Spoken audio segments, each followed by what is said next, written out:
Cool, awesome. All right, let's get to it. Woo! Hello, everybody. Happy Friday, and welcome to askmark number 35. I'm pretty sure it's 35. If you're listening to this as the podcast, I hope you have a corker of a Friday.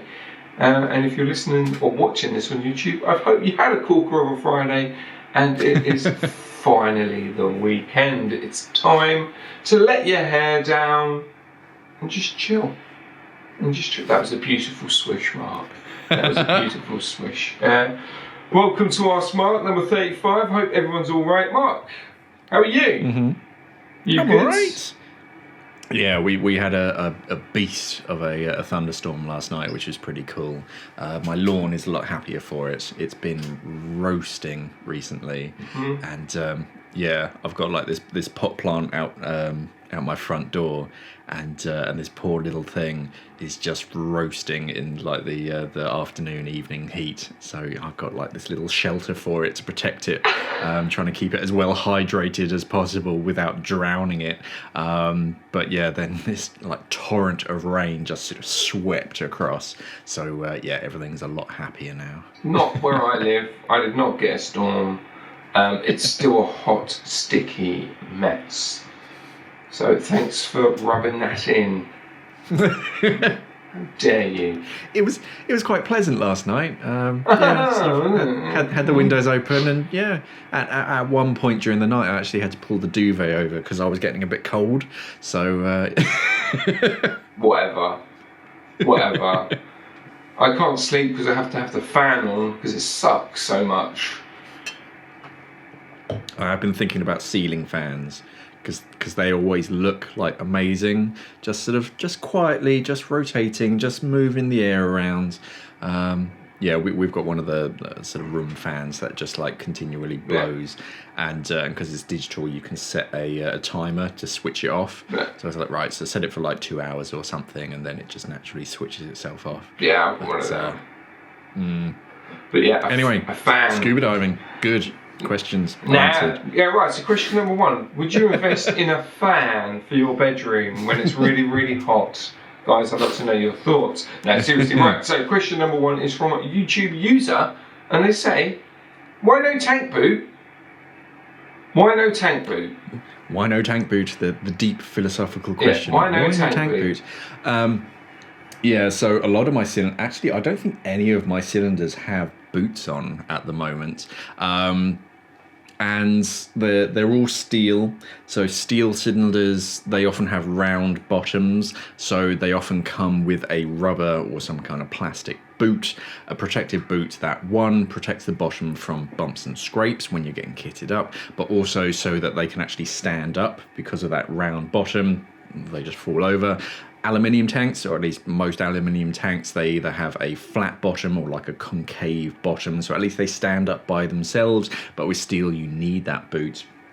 I actually take mine off just because I don't really leave them stood up too much, but mainly because tank boots, when you leave them on the cylinder itself, after a dive, even though the rest of the tank and the outside of the boot is dry after the dive, because it's like holding on to the tank, it actually holds some of the water against the tank for elongated periods, so that can eventually get underneath the enamel coating, and then it can start to produce rust. So it's actually quite good to take the tank boot off after a dive, or at least before storage, make sure everything is completely dry and clean, and then put it back on.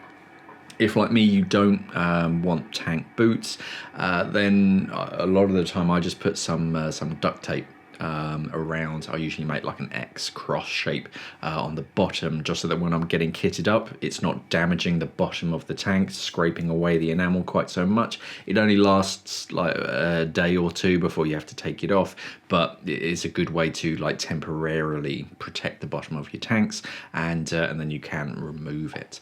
But yeah, that's the main reason why I don't use tank boots, just because they can hide damage, a bit like hose protectors. They cover it up, you don't see it, you think everything's fine until it's suddenly not fine. yeah, it is good to check underneath your boot every so often. Look for sort of rust or that kind of telltale dimpling underneath the enamel. Cool, nice one. They can be a pain to get off though, so it's good to get one of those like rubber or wooden mallets on the edge of a desk, then just to like tap it, rotate, tap, and sort of slowly tap the boot off, because they don't just fall off. That sounds horrible. Just set it on fire or hit it with a chainsaw. Just cut the bottom part of the cylinder off with a chainsaw and then just weld it back together once the boot's off. There you go, guys. Nothing bad's ever happened doing something like that. No, not at all. It's absolutely perfect. Okay, cool. Do you have no tank boots because of that reason as well, or do you have another reason why you don't like tank boots? Let us know in the comments below. So, second question is hashtag team boot. Hashtag team no boots. Yeah. Oh. Cool. That's gonna trend, mate. Anyway, question number 2 is from Two Candy. Hello, Two Candy. They say, I've crossed over to backplate and wing. I've done 3 dives and I really like the fit of it. Awesome. My first dive was a shallow pier dive with a max of 9 meters. Second was a 22 meter and the third was a 12 meter dive. On the second dive, the wing was great. First 2 because I'm not having to put as much air in as I noticed, all sitting above my shoulders. I've also got my weight at the top of the cam band, and I've tried leaning forward with the bum up. Then I get a bit worried about my feet. Any tips for wings with shallower dives? Yeah, I mean, your buoyancy characteristics shouldn't really change that much, even at depth, unless you're in a wetsuit, because the wetsuit will compress at depth. But I think just play about with it. Literally take a dive with a buddy and literally just sort of do some trim checks, get down to a certain depth. And what I used to do, I used to shut my eyes and just kind of relax, and wherever your body naturally starts to kind of twist and turn, then that gives you an idea of like where your center of buoyancy is and where sort of the weight should go. And then once you kind of like move it around a little bit with your buddy, yeah, just to say, right, I'm just going to go down to 5 meters or something. I'm just going to try and hold it trim. Just sort of look at me from the side and tell me if I'm sort of foot upright or sort of head up, and then work together. Do it sort of both of you, so you can both improve, and then that way you can sort of trim your lead a little bit. But yeah, you shouldn't be trying to like muscular pull yourself and hold yourself into a certain position, because you're just going to ruin your back throughout the entire dive, continually like tensing a muscle trying to stay horizontal. It should just be when you're relaxed completely, you should sort of naturally hold that position, and that's why wings are pretty good, because all that buoyancy is behind you, sort of above you, and that sort of holds you in that horizontal position. But yeah, just take an entire dive, just to focus on your trim, and yeah, just play about with it basically.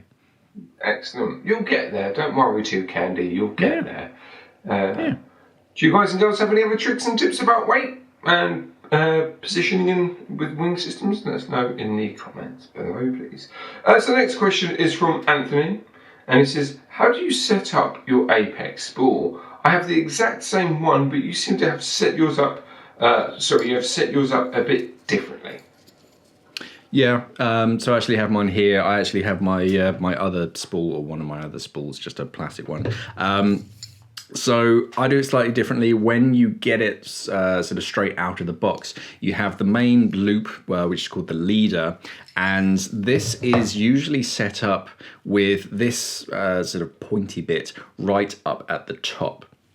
So I actually change it, and if you're sort of making your own leader, I'll show you on the other one in a second, I actually change it around a little bit. So I actually have it so that this bit is actually like about a third of the way up one side of the loop. So I just kind of rotate it a little bit, and then right at the very tip I just do a teeny tiny little knot. So that is so that when you're winding it back on, you have that little knot right at the tip. That's so that you can pass it through really easily, even if you've got gloves. But more importantly, when you need to deploy the DSMB, you have this one. This is so that you can actually get that sort of leader out. If you've got big clunky gloves like I usually dive with, dry gloves and whatnot, you have that to be able to grab hold of, to pull it out, and then it's much easier to deploy your DSMB. Same thing with my regular spool, slightly differently. So I just made a little loop about a third of the way up. That's kind of where that kind of tells me which hole to poke this through as well. So as soon as that kind of touches onto the main body of the spool, you then pass that end through, and then that way I know that I have enough space to be able to lock off, and it's not going to undo itself. So yeah, I just rotate that that leader just a little bit, so I have that tag to be able to pull it out, even if I've got big clunky gloves on. Excellent, cool, thanks very much, nice one. So next question is from Bing, and he says, hi Mark and Sean, I love the channel. Cool, thanks. I always hear to clean, wash and dry your equipment thoroughly before storage. I wonder how to dry the BCD insides prior to storage. The bladder is airtight and I only have 2 or 3 tiny openings, valve holes, that aren't exactly at the bottommost corner, or aren't at the most bottommost corner, so it's pretty impossible to let it dry just by hanging it, even with the hose and valves removed. So he needs help drying his BCD. Yeah. So what you can do, what I always do, is inflate the BCD a little bit, so that the walls of the internal bladder aren't touching one another. So just give it enough air on the inside, and then hang it upside down. You can clip it off to a D-ring or something. You usually have a D-ring down in the lower back. If not, literally just hang it upside down so that the inflator hose is the lowest point. That way all the water collects down in the bottom of the inflator hose around your inflator, and then give it an hour or so, all that water is dripped down into that hose, then you press the purge button and it just pushes it all out, and that's how you clean, or at least dry out the inside. Because there's a lot of sort of corners inside BCDs where water can collect. So yeah, try and hang it upside down as much as you can so that water can collect at its lowest point. Kind of herd that down into the inflator hose, and then you just press that purge button and it just pushes it out of the bottom. Excellent. I'll do a video on it. Yeah. I can't wait to edit that. Woo! I kind of already have, but it was on a different channel, and it's not that channel. It is a different channel. Scum. It's on. Whoa! Check them out. No, I'm going to bleep that out. You are not going to say what channel is it on. No. Naughty. Right, next question is from a Slabby Rider. I say, I'm curious about how you get a good seal with your mask with all that hair. I know, it's crazy, mate. Yeah. Anyway, hair. Yeah, that hair. I have to be clean shaved, then it vacuums onto my face. Any stubble and I almost drown. Oh, bless you, Slabby Rider. And you do the mark. Actually, I already know, pre-dive, he has a full facial wax. So it all comes off. No, the whole thing, even your top head. The whole thing, mate. Yeah. Good Lord. No, so I have a couple factors. So the first one is my mask. I dive with the Atomic Aquatics Venom Frameless, and that has that gummy bear seal. So the actual silicone that's actually touching your face is much more pliable than the rest of the silicone that makes the mask skirt. So that actually helps to literally wrap around a lot of the hair, but only to a certain degree. I also use some beard balm that usually like conditions my beard, but I put that over my top lip and that creates more of an effective seal. It's like putting silicone grease on. And I think I've seen actually online you can now buy mask sealant sort of sticks, which is a bit like a chapstick, but you put it over certain areas, and yeah, it's like a lubricant that just creates a better seal around your face. But there's a few things that you can do. You can shave the very sort of top section of your moustache if you want to. You can take it all off if you're doing like a week's diving or something, if you can survive without it. But yeah, for me, just a bit of sort of beard balm or something that's not going to damage the silicone or your moustache, and that creates a pretty effective seal. You do get some water in your mask, but that's not the end of the world. Just work on your sort of airway control as well. But cool. Yeah, that's how I do it. Excellent. Or you could just be a man and shave it all off. Real men don't have beards, guys. Remember that. Real men don't have beards. Swiftly moving on before any other comment is made. Ray says, why do tanks have to be valve to head? Seems it would be more effective to run hoses up. What is wrong with my words today? Upside down. Up then, whatever. Upside down, them words. You can read it on the screen, guys. I don't even need to be here. I don't even need to be here. The text will come up. Yeah, why don't we invert our tanks? Well, some divers do, and it does make sense to have the tank valve itself with the handle down in the small of your back, because then you can actually adjust it, you can make sure that it's open. All you have to do is just route your hoses up like the length of your body and then to wherever they need to be. Couple downsides. The first one is that whenever you're kitting up, you'd have to like almost put the weight of your entire rig on the valve and in turn kind of on your first aid. So a lot of inverted tanks have cage systems on them, so a metal frame that just protects them from damage. When the valve is down at the lowest point, it can mean that the overall tank itself sits a little bit higher up in your back. So then you have the base of your tanks quite high up, quite close to the back of your head. So looking up, you can clonk your head. It also changes your buoyancy trim because you've got more weight. The bottom of the tank is usually the heaviest section, so that's going to change the buoyancy characteristics of where you are. But otherwise, there's no real reason not to do it. It's mainly in that sort of getting kitted up. You need that cage just to protect everything, and everything's kind of awkward to sort of set it up. You kind of almost have to do your regulators first and then put your BCD on, or try and sort of get it all done sort of from behind. It can get a little bit fiddly, but a few divers do it still. It's quite common on rebreathers as well, just so that the valves are quite easy to find, but they typically have much smaller tanks on them. But yeah, I think most divers are just going to stick with valve up.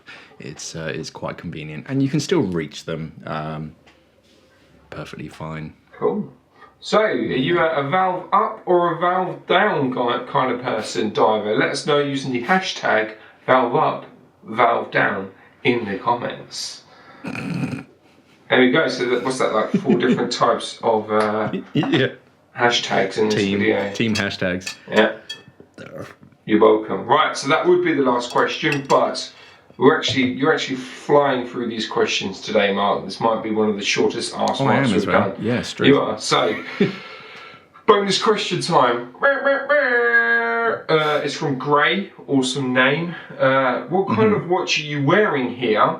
It's a very nice dive watch. I'm guessing it was on a video. It was, video. Yeah, I actually had to look up and sort of double check which one I was watching. It's actually the Simply Scuba watch that I'm wearing at the moment. We made our very own 500 meter watch, and yeah, it's nothing fancy. It's just a watch. It is. It's super fancy, and everyone needs to have one. It's better than a Terek. It gives you more information than the Terek. It's right at least twice a day. Exactly.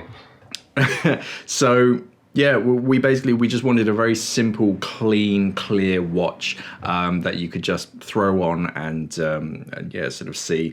Glows in the dark, very clean, obvious lines on it. It does both the day and the date, and you have the rotating bezel as well, so you can sort of set your dive time and check how long you've been under the water. And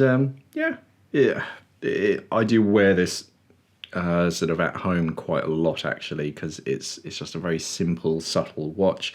You've got the tough elastomer strap with the kind of wave designs. So yeah, there's going to be far more information on our website, simplyscuba.com. There's going to be a link down in the description below so you can check it out. But yeah, no, it is a smart little watch, and yeah, waterproof down to sort of 500 meters. I think one of our customers, I think he did a 100-meter dive with it and said, "Yep, still ticking." So that was quite a relief for us. Yeah, the watch was, but he wasn't. That was the awkward thing. Swiftly moving on. No, that was quite a nice testimony to see that someone had actually sort of taken it down to serious depths and it was still ticking.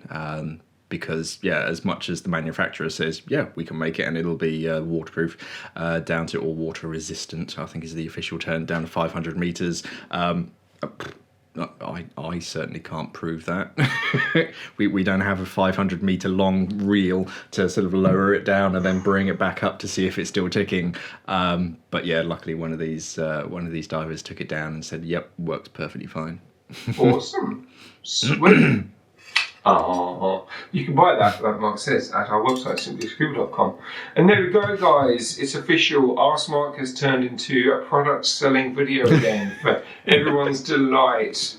Yeah. We've turned the tax. It was always meant to be about answering your questions, but now it's about us selling our products. You're welcome. We often get that on sort of videos commenting, and it's like, "Oh, which watch are you wearing?" And then I have to sort of look back and it's like, "Oh, I was wearing my Terek, or I was wearing this, that, and the other." Maybe we should do that. There's a reason why. Well, that used to be the uniform pre-Mark. Whoever used to present beforehand had to wear a dive computer because it would get that comment. Oh. Every diver, any product review, if the presenter's wearing a watch, there will be a comment going, "What watch you got there?"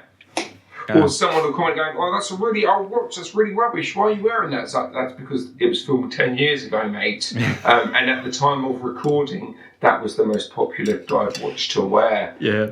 It does amaze me. Some of the comments is on a video that is from like 2011 or something, and they're like, "Oh yeah, why this, that, and the other?" And it's like that's like 3 generations old now. Crazy, now it's got Wi-Fi and Bluetooth, but it can make you popcorn and a coffee on your deco stop. Oh, that'd be good. You hook it up to your liveaboard. And you hook it up to your espresso machine, or like your popcorn maker or whatever. Just do it in your full face mask. Just have like a little sort of burner down in the corner. You push a button and popcorn just going off in your mask, and then I can't see any problems happening with that. Next year, diving on nitrox.